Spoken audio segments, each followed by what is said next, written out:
ओम नमो नारायणा। स्वागत है आपका पुरुषोत्तम मास महात्म्य कथा अध्याय 20 में। सूत जी बोले, हे विप्रो, नारायण के मुख से राजा दुर्धनवा के पूर्व जन्म का वृत्तांत श्रवण कर अत्यंत तृप्ति न होने के कारण नारद मुनि ने श्री नारायण से पूछा। नारद जी बोले, हे तपोधन, महाराज दुर्धनवा ने मुनि श्रेष्ठ वाल्मीकि जी से क्या कहा, सुविस्तार सहित विनीत मुझको कहिए। नारायण बोले, हे नारद, सुनिए। राजा दुर्धनवा ने महाप्राज्ञ मुनि श्रेष्ठ वाल्मीकि मुनि की प्रार्थना कर जो कुछ कहा सो मैं कहूँगा। दुर्धनवा बोला, मोक्ष की इच्छा करने वाले लोगों से पुरुषोत्तम मास का सेवन किस प्रकार किया जाए, क्या दान दिया जाए और इसकी विधि क्या है, यह सब संपूर्ण लोगों के कल्याण के लिए मुझसे कहिए, क्योंकि आपके समान महात्मा संसार के हित के लिए ही पृथ्वी पर भ्रमण करते हैं। यह पुरुषोत्तम मास स्वयं साक्षात पुरुषोत्तम भगवान है। उस पुरुषोत्तम मास के सेवन से महान पुण्य होता है।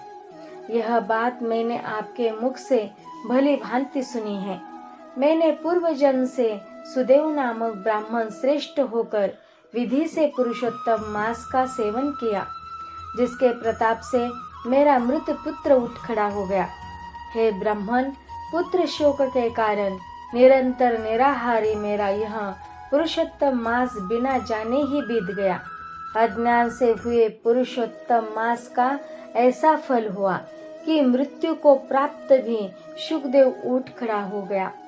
हरि भगवान के कहने पर इस अनुभूत पुरुषोत्तम मास का सेवन किया। हे तपोधन, मुझे इस जन्म में वह सब विस्मृत हो गया है। इसीलिए इस पुरुषोत्तम मास का पूजन विधान विस्तार पूर्वक मुझसे फिर कहिए। वाल्मीकि जी बोले, ब्रह्म मुहूर्त में उठकर पर ब्रह्म का चिंतन करें। उसके बाद बड़े पात्र में जल लेकर नैऋत्य दिशा में जाए।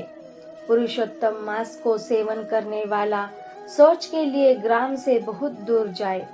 दिन में तथा संध्या में कान पर जनेऊ को रखकर और उत्तर मुख होकर पृथ्वी को तृण से आच्छादित कर वस्त्र से सिर बांध कर और मुख को बंद कर अर्थात मौन होकर रहे, न थूके और न श्वास ले। इस तरह मलमूत्र का त्याग करे और यदि रात्रि हो तो दक्षिण मुख होकर मलमूत्र का त्याग करे और मुतेंद्रिय को पकड़कर उठे। शुद्ध मिट्टी को ले, आलस्य छोड़कर दुर्गंध दूर करने के लिए मृत्तिका से शुद्धि करे। लिंग में 1 बार, गुदा में 5 बार, बाएं हाथ में 3 बार, दोनों हाथों में 10 बार मिट्टी लगावे, दोनों पैरों में 14 बार लगावे। यह गृहस्थाश्रमी को शौच कहा है। इस तरह सोचकर मिट्टी और जल से पैर और हाथ धोकर दूसरा कार्य करे। तीर्थ में शौच न करे। तीर्थ से जल निकालकर शौच करे। 2 हाथ जल वाले गड़ही को छोड़कर यदि अनुद्धृत जल में अर्थात तीर्थ में शौच करे तो बाद तीर्थ की शुद्धि करे, अन्यथा तीर्थ अशुद्ध हो जाता है। इस प्रकार पुरुषोत्तम का उत्तम व्रत करने वाला शौच करे। तदनंतर 16 कुल्ला अथवा 12 कुल्ला करे। मूत्र का त्याग करने के बाद 8 अथवा 4 कुल्ला गृहस्थ करे। उठकर प्रथम नेत्रों को धो डाले, दातुन ले आवे और इस मंत्र को अच्छी तरह कहकर दंत धावन करे। हे वनस्पते, आयु, बल, यश, वर्च, प्रजा, पशु, वशु, ब्रह्मज्ञान और मेधा को मेरे लिए दो। आपा मार्ग अथवा बैर की 12 अंगुली की छेद रहित दातुन कानी अंगुली के समान सोटी हो, जिसके पर्व के आधे भाग में कुची बनी हो, उस दातुन से मुख शुद्धि करे।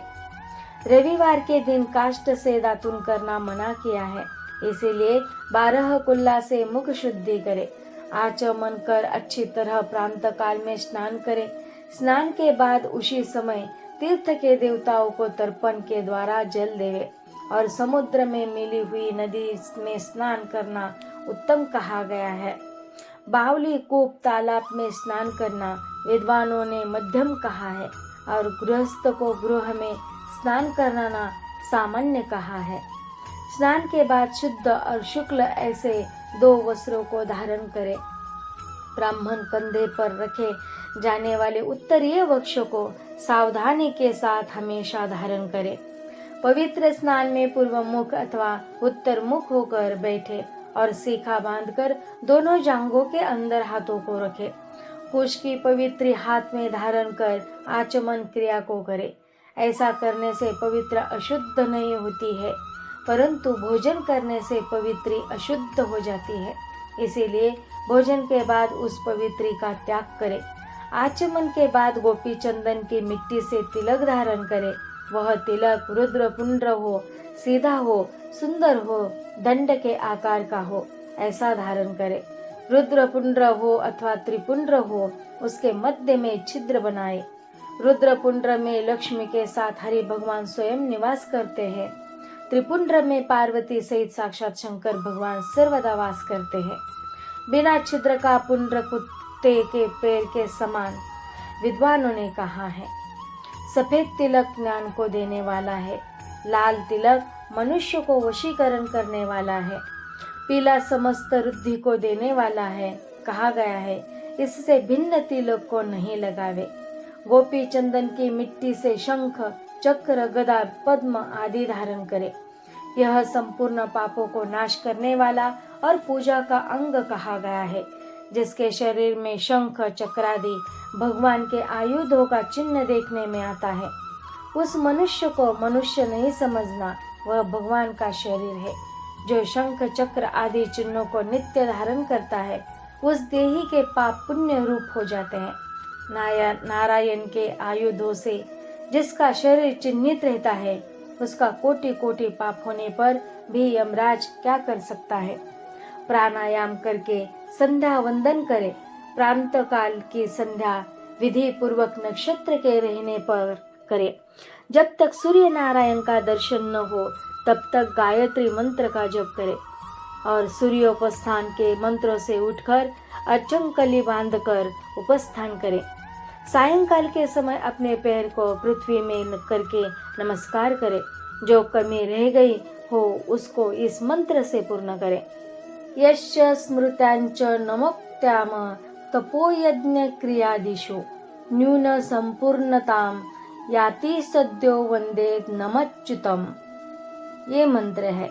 2 द्विज ब्राह्मण, क्षत्रिय और वैश्य श्रद्धा के साथ संध्या करता है, उसको तीनों लोक में कुछ भी दुष्प्राप्य नहीं है। दिन के आधे भाग प्रांत काल में होने वाले कृत्य को कहा। इस प्रकार प्रांत काल की नित्य क्रिया को करके हरि भगवान की पूजा को करे। लिपे हुए शुद्ध स्थान में नियम में स्थित होकर और मौन तथा पवित्र होकर गोबर से गोल अथवा चौकोर मंडल को बनाकर व्रत की सिद्धि के लिए चावलों से अष्टदल कमल बनावे। बाद सुवर्ण, चांदी, तांबा अथवा मिट्टी का मजबूत और नवीन छिद्र रहित शुद्ध कलश को उस मंडल के ऊपर स्थापित करे और उस कलश में शुद्ध तीर्थों से लाए हुए कल्याणप्रद जल को भरकर कलश के मुख में विष्णु, कंठ में रुद्र भगवान अच्छी तरह वास करते हैं। उसके मूल में ब्रह्मा जी स्थित रहते हैं। मध्यम भाग में मातृगण कहे गए हैं। कोक में समस्त समुद्र और 7 द्वीप वाली वसुंधरा, ऋग्वेद, यजुर्वेद, सामवेद और अथर्ववेद, व्याकरण आदि अंगों के साथ सब कलश में स्थित हो। इस प्रकार कलश को स्थापित करके उसमें तीर्थों का आवाहन करे। गंगा, गोदावरी, कावेरी और सरस्वती मेरी शांति के लिए तथा पापों के नाश करने के हेतु आवे।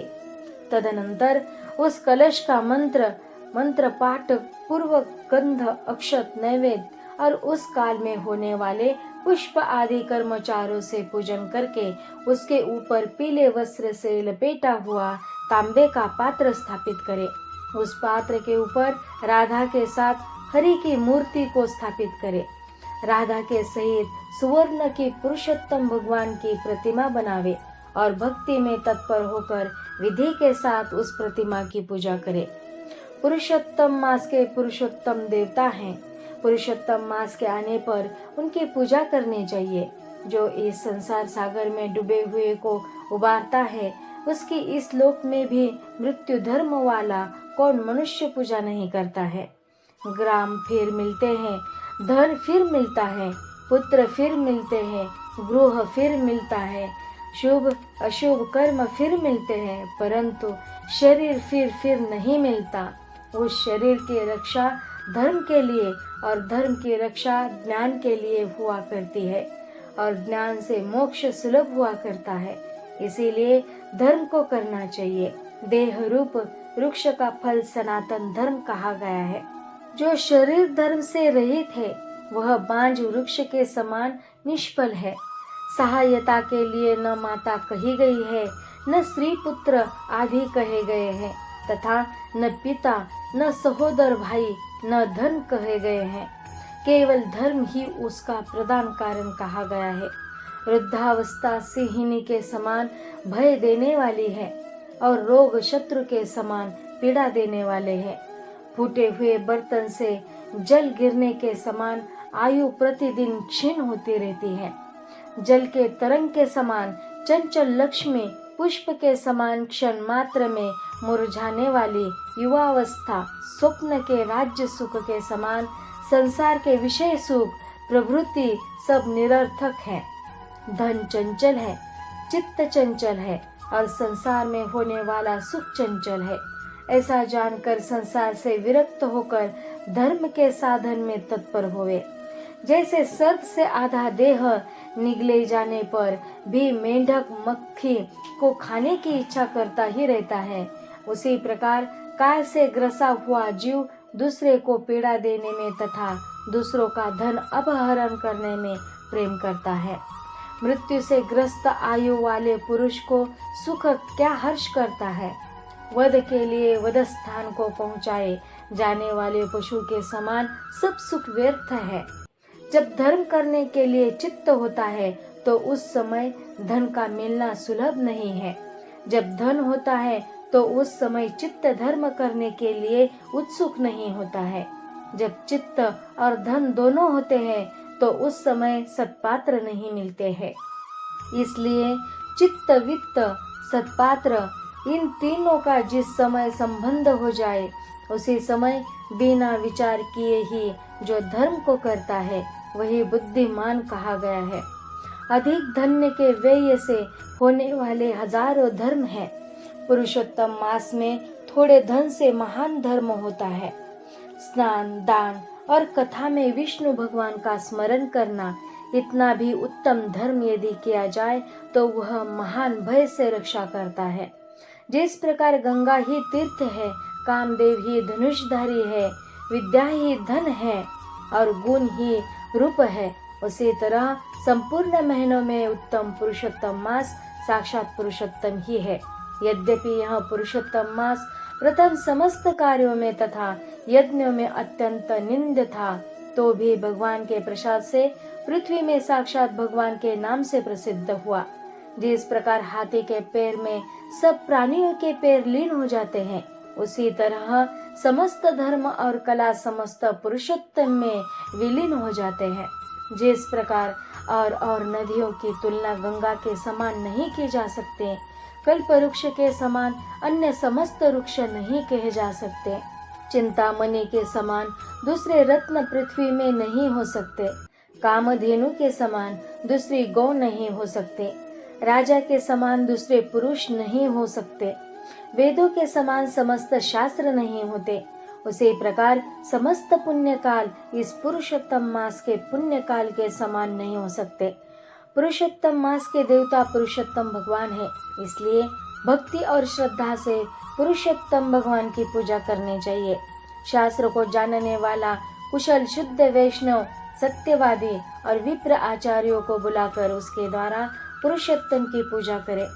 अंतकरण में होने वाले मोह, काम, क्रोध, लोभ, मद, मात्सर्य आदि रूप बड़ी बड़ी मछलियों से पूर्ण अत्यंत गंभीर वेग वाले इस संसार रूप सागर को पार करने की इच्छा करता है। वह इस भारतवर्ष में आदि देवता पुरुषोत्तम भगवान का अच्छी तरह पूजन करे। इति श्री ब्रह्म नारदीय पुराणे पुरुषोत्तम मास महात्म्ये विंशतितमोऽध्याय। हरे शरणम। ओम नमो नारायण।